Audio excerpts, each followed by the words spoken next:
All right, everybody, welcome to the Midwest Breast, the best podcast ever. We're super excited today to have Miss Prerna Khemka here from HairSmart.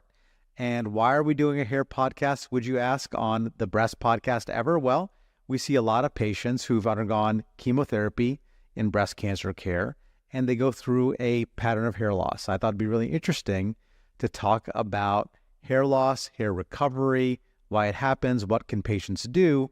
And I'm lucky enough to know Ms. Khemka, Prerna, who is the CEO of HairSmart. Prerna, thanks for joining us today. Thank you, Pankaj. Very nice to be here. All right, why don't we start by you telling us a little bit about what your experience has been, what brought you here to this role, and why are you passionate about hair? I have a background in functional medicine and Ayurveda.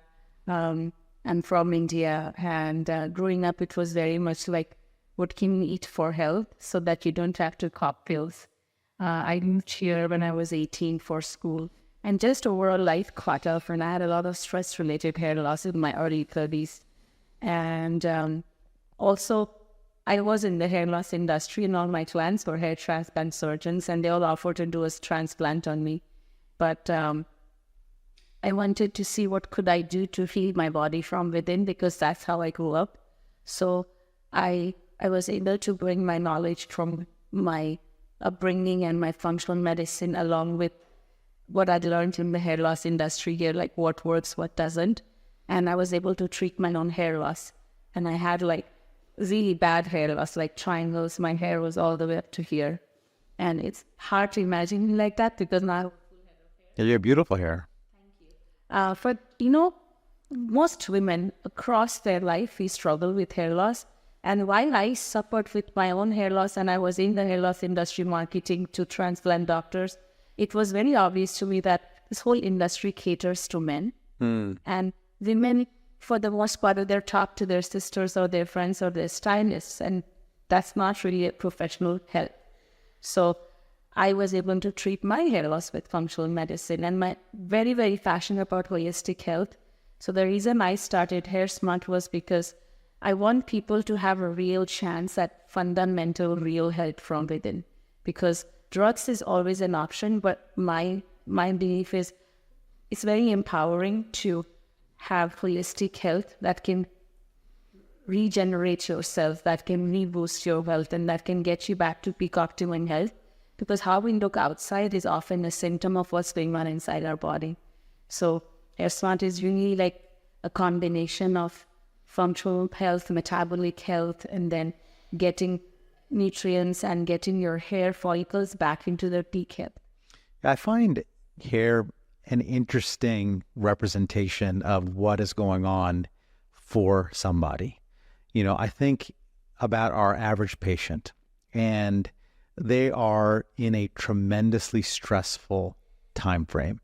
Our average patient is not only a woman, oftentimes with family responsibilities, professional responsibilities, but if you then put the burden of a cancer diagnosis, your stress goes through the roof. Stress is a reason for hair loss. Then you put medications on top of that. Chemotherapy is like doxorubicin, the taxanes are known to be causes of hair loss. Of course, hair loss depends on the duration of chemotherapy, the intensity of the chemotherapy, but it's a huge reason where patients come to us. And I think whether they have chemotherapy or not, a lot of our patients struggle with hair loss to some extent. And some studies even report that as many as 100% of patients who undergo cancer treatment have some degree of hair loss. So that's what I see, on the clinical side. It's not something that we've ever really talked to patients about formally, but it's something that always comes up in conversation because I think it's on their mind. It's a physical representation of what's going on in their bodies. So, when we met in Denver, I was also looking into this.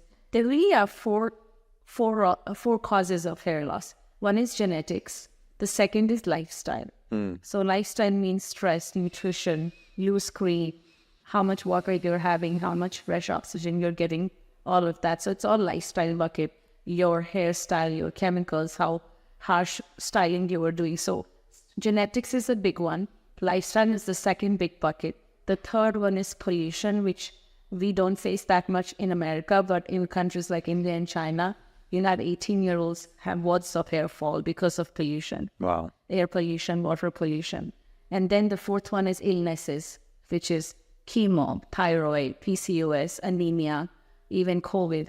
So these are 4 buckets, but you will be hard-pressed to find anybody with just one cause of hair loss. Hair loss is often mixed. Most women, me included, as they are aging, we are having genetic hair loss, women and men. We know genetics has a huge role.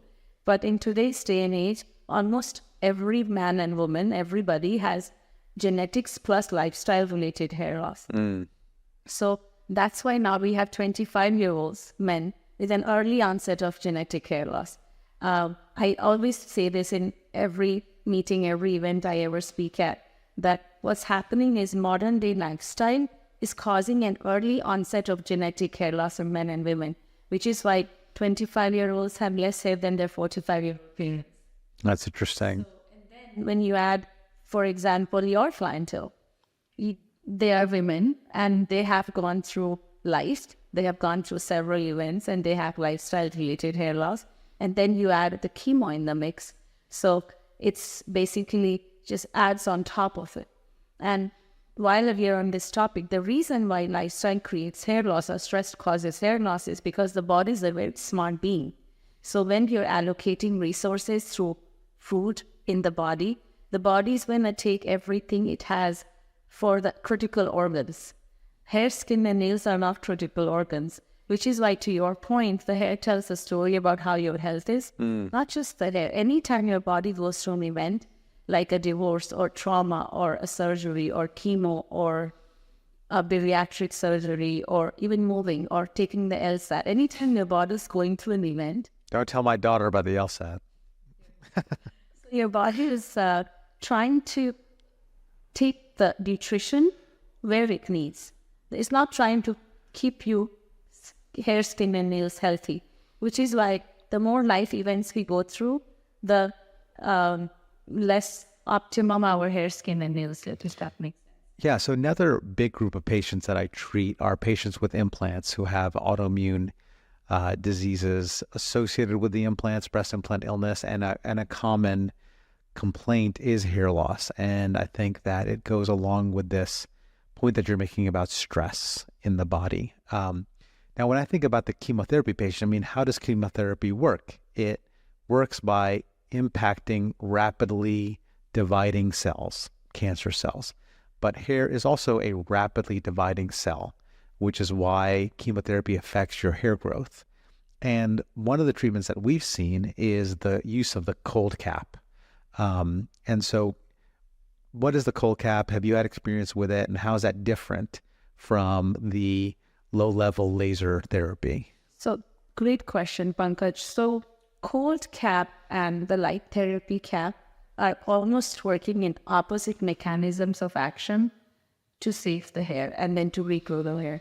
So backing up to the cold cap is a great tool to make your follicles go under hiding before you start chemo. So just to bring it in layman's terms, imagine you are going to be under attack from an enemy. So you want to protect your family, you want to safeguard all your assets and goods. That's what cold cap does. Cold cap forces the follicles to freeze and to hide, which is called dormancy. Sure, and now they're not dividing, so they're not as susceptible to chemotherapy. Exactly. That's the cold cap.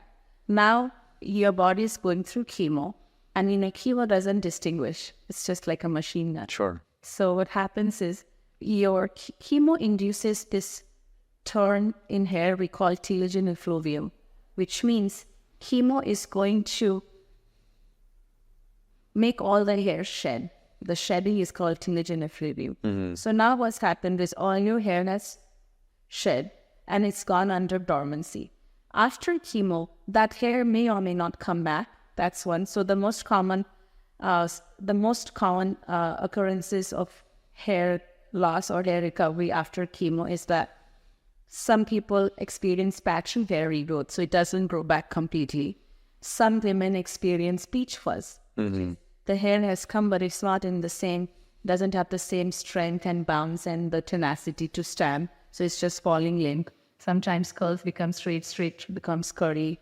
And then sometimes the hair doesn't grow at all. So all of this is happening because all the hair that went into dormancy didn't awaken because they don't have the energy anymore. And that happens as we get older. We don't have the energy always. All the cells are slowly aging. So what the light therapy does is, the whole purpose of light therapy and the science of light therapy is it improves ATP production. So in the hair follicle, it kicks the hair back into anagen phase, which is growth phase. So it's like there is a seed under the soil which is hiding and it doesn't want to germinate. And light therapy literally is giving it the energy and the food it needs to come back and to sprout new. So it takes the follicles from dormancy to a more active phase where it's dividing again. That's interesting. Which is why light therapy doesn't really work if you are actively in chemo. Because Sure. Right. chemo, the body knows, okay, now we are, that machine gun has gone, now we can come out. And that's when you want to support. So when would one start laser light therapy versus cold cap? Cold cap, as soon as chemotherapy is done, you would stop it? Or how does that work? Pre-chemo, and even while during chemo, but really it's pre-chemo. And the light therapy is post-chemo, so once you're done with chemo. Now, a lot of patients are on maintenance medication like tamoxifen, aromasin, Herceptin. These medications have less of an impact on hair loss, but can still have an impact. Have you seen patients who've been on those maintenance medications? See, in general, when people are cancer survivors and they're on all these different medications, absolutely, their body is going through a lot of trauma. And also their body is also trying to heal. So as I said, they're not going to allocate resources. They're going to allocate resources on fixing the cancer and getting the strength back and making sure all the critical organs are working. You know, my mom had breast cancer, which is one reason I am doing what I'm doing. And the reconstruction was such an important piece for her. But she had a lot of hair loss issues, and it persisted for years after her chemotherapy. And so it's something that, I saw her struggle with, and it in many ways left more damage than anything else that she went through. So I can understand what a profound impact this has on people. Because, we did a psychological impact of hair loss in women's research. And chemo or not chemo, hair loss is extremely devastating on women.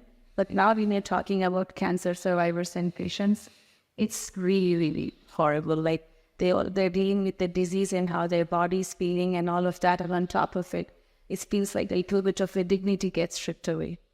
I mean, for men, being sort of bald is almost in fashion now. You can have hair loss in men. It's something that's tolerable. But I don't think that in our society we're at a point where women are comfortable with any degree of hair loss.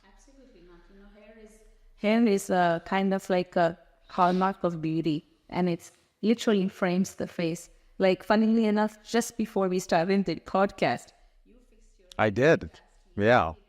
I fixed my hair, and I was like, okay, does my hair look voluminous? Because more hair makes us look younger, more desirable, more confident. And there are studies upon studies that connect how you look to your social success, financial success, productivity at work, how many dates you're going to score, how you're going to be viewed by your peers. It's all very well, because how you look is how you feel, and hair is fundamental to how you feel about yourself. Now, is there research behind the low-level laser light therapy that you can talk to us about? Absolutely. So this is my favorite subject. I could clone for hours, but low-level light therapy is the most clinically studied science for hair regrowth. So we all know there are proven drugs and FDA-cleared drugs, but funnily enough, with light therapy, it's the number one most recommended therapy by hair loss professionals for hair growth at home.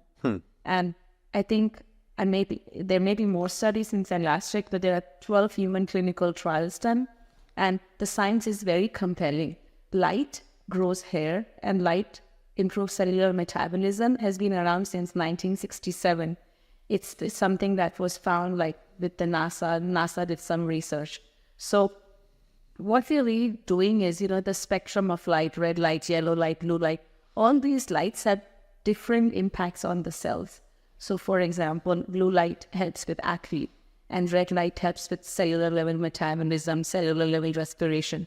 So whatever that cell is supposed to do, red light therapy makes it do it better. So red light is also used for fat melting. It's also used for the skin rejuvenation.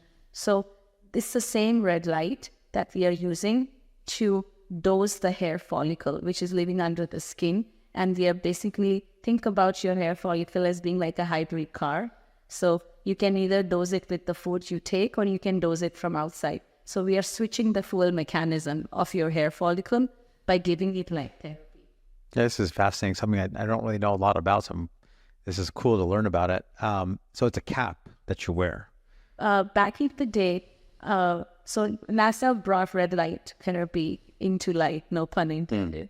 And then about 20 years ago, the medical industry, the aesthetic industry, it came out with big domes, like big office machines where patients would go and sit under a red light bed to regrow their hair. But obviously it's not convenient. Medicine has to be convenient also, because compliance is a very big part of it. Sure. So over the last 10, 12 years, what's happened is the industry has advanced far enough where the technology is now geared towards home use, and it's all about wearable devices. So HairSmart in particular is at the forefront of that. We have created very high functioning, highly advanced, highly powerful light therapy caps, where it's literally like a baseball hat that you wear, and it's only 6 minutes a day. So okay, 6 minutes total per day. It's auto-programmed, so you're done even before you know it. And how long does one have to continue with the treatment? Great question. So the science of the hair follicle, as we were discussing, has 3 stages. Anagen, which is the growth phase, and then it goes into a resting phase, and then telogen. And after telogen, it has to come back.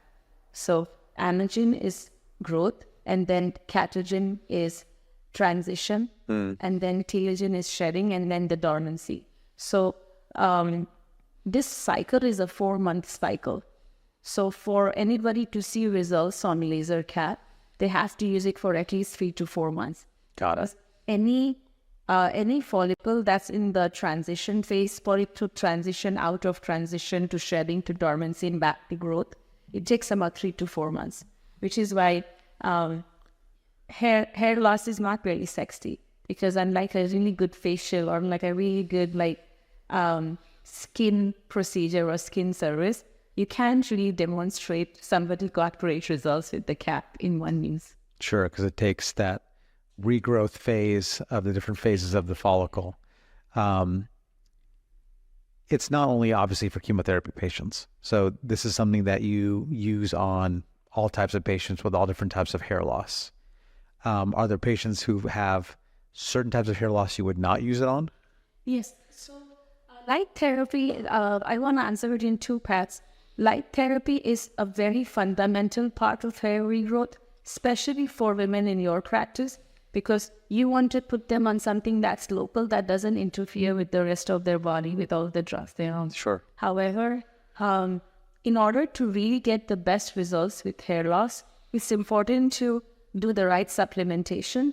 So, for example, at HairSmart, we are a fundamental believer on the 3-step program.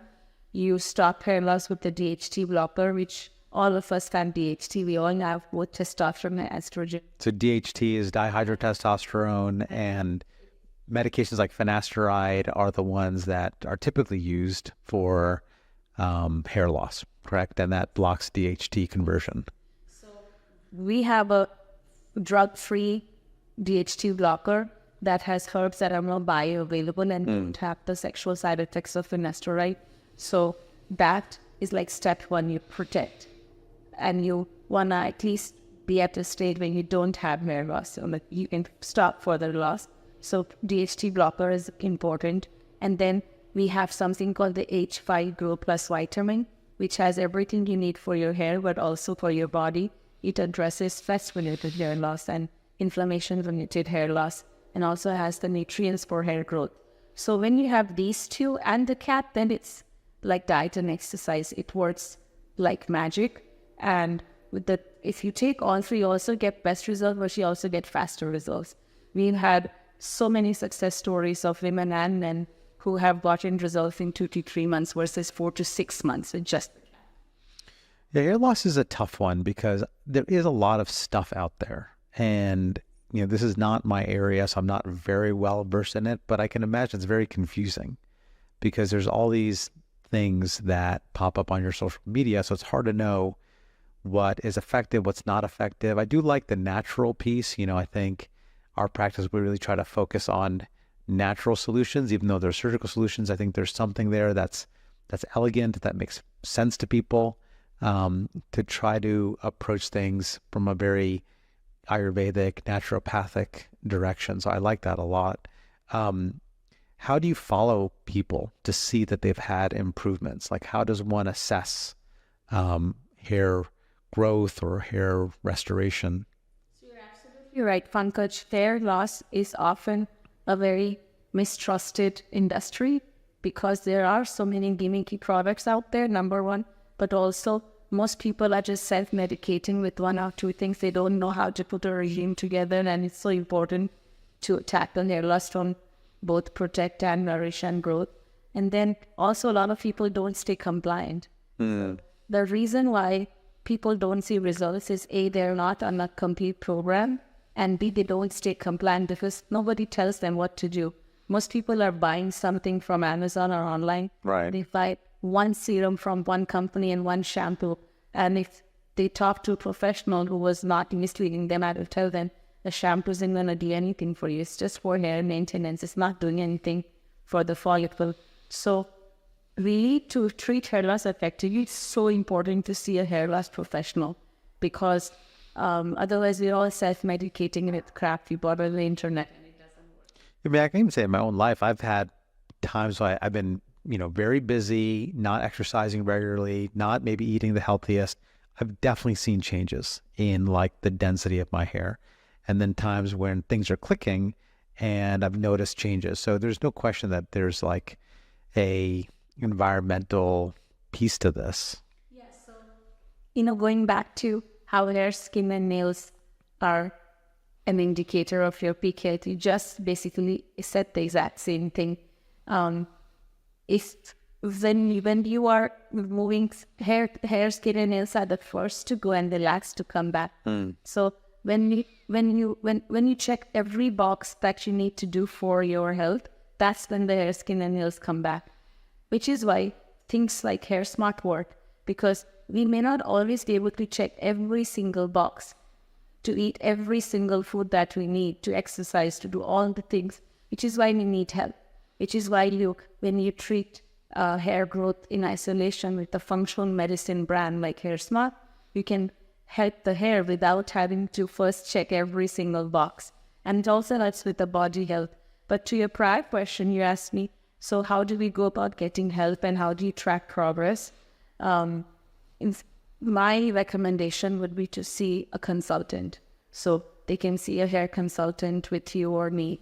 And what we do is we take pictures. We do some virtual program because comfort and convenience is everything. The whole program of hair recovery is at home and it's natural, pain-free, drug-free. So the way we go about it is you do a consult and then we take pictures. We do a program that's recommended for you based on your goals. And then you get on the program and then the consultant meets you every 3 months because sometimes we forget how we looked 3 months ago. So the pictures really help in telling a story. Yeah, I mean, it's a real problem. I see it every day among patients. I know it's on their mind. So, I'm glad that we're exploring these solutions for patients. I do think that like for anything to be successful, you need a process for it, and I think about it in the operating room. You can't have successful surgery unless you've got like a successful process. And I think this is the same. You need to define the process, but it's hard to know what the process is. So it's nice to hear from somebody who does it day in, day out. I think this is great. You know, we're having a seminar with you on November 23rd in our office at Midwest Breast. So hopefully we'll have people attend. They can answer questions. Where can folks find you? Where can they find you on social media or your website? Yeah, we have a website, myhairsmart.com, and I highly recommend booking a consult with one of our consultants because everybody's story is personal, and we want to make sure you're comfortable and you get all your questions answered. A program for a 25-year-old guy who's looking for prevention and maintenance is not going to be the same as a menopausal hair loss female versus a chemo-induced hair loss or an iron deficiency-induced hair loss. So part of the reason why consults are so important is because we understand what's really impacting your hair loss, and then how to create a program that's personalized for you, and then creating a regime that's synergistic. So a lot of people think diet will make them lose weight. Some people think only exercise, but it's really a combination. So in the same way, we try to create a full system approach, which really works. Yeah, I think functional medicine is becoming more and more important for patients. We had Dr. Emily on the podcast, who's a functional medicine doctor, and spoke to some of the diet nutrition pieces. And I think this is a way to add to that conversation. So I want to thank you for coming on tonight. You drove all the way from Cleveland. I know that's a big trip and it's later in the evening. So thank you for doing that. Of course. Again, you can find Prerna. We'll put her socials in the link to the video. And again, thank you for listening to the Breast Podcast Ever. And we hope to see you all soon. Thanks.